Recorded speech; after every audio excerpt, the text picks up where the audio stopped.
Hi friends, 2029లో గెలుపు ఎవరిది? రీసెంట్గా ఒక సర్వే వచ్చింది.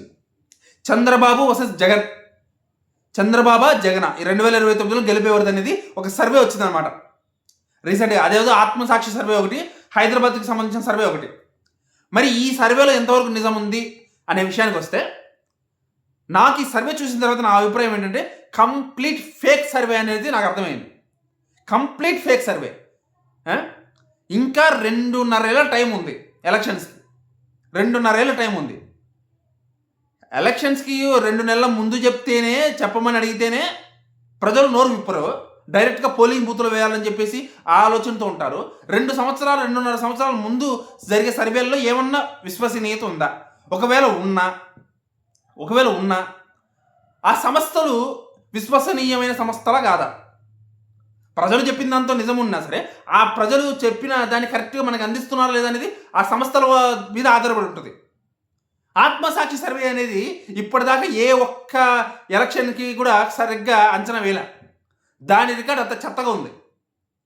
ఆ ఆత్మసాక్షి సర్వే ఏమో వైసీపీ గెలుస్తుందని ఇచ్చింది. ఈ హైదరాబాద్ సర్వే కూడా వైసీపీ గెలుస్తుందని ఇచ్చింది. ఆ కూటమికి 62 సీట్లు అంట, వీళ్ళకి 83 సీట్లు అంట. మిగతా టైట్ కాంటెస్ట్ అంట. ఏదో అంటారు పోటీ, గట్టి పోటీ ఉండబోతుందంట మిగతా వాటిలో. అసలు నాకు ఒక్కటి చెప్పండి, జగన్మోహన్ రెడ్డి గారు ఏం పీకి కట్టలేరు ఈ 2 సంవత్సరాల్లో ప్రతిపక్ష నాయకుడిగా? అసెంబ్లీకి వెళ్ళలేదే, అసెంబ్లీకి వెళ్ళి ప్రజా సమస్యల మీద కనీసం స్పందించలేదే. ఆ డ్రగ్స్ కేసులో ఇరుక్కున్న వాడి కోసము, యాక్సిడెంట్ చేసి చంపేసిన వాడి కోసము జైల్లోకి వెళ్ళి పరామర్శిస్తాడు తప్ప, జైల్లోకి వెళ్ళి బయటకు వచ్చి ప్రెస్ మీట్లు పెట్టి ప్రశ్నిస్తున్నానని చెప్పేసి ఆ అడ్డమైన ట్రోలింగ్కి గురవుతాడు తప్ప ఆయన సాధించింది ఏముంది ఈ 2 సంవత్సరాల్లో? నాకు అర్థం కాలే. ప్రతిపక్ష నాయకుడిగా ఈ అధికార పక్షం పరిపాలన అంత గొప్పగా లేదు, కరెక్టే ఒప్పుకుంటాను, టీడీపీ పరిపాలన.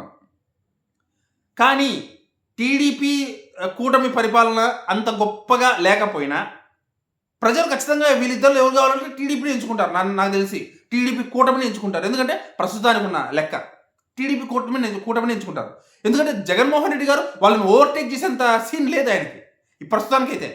పాదయాత్ర మొదలైన తర్వాత ఆ వేవ్ అనేది స్టార్ట్ అయ్యి ఏదో వస్తే రావచ్చేమో, కానీ ప్రస్తుతానికైతే లేదు. ప్రస్తుతానికైతే నో అని చెప్పాలి.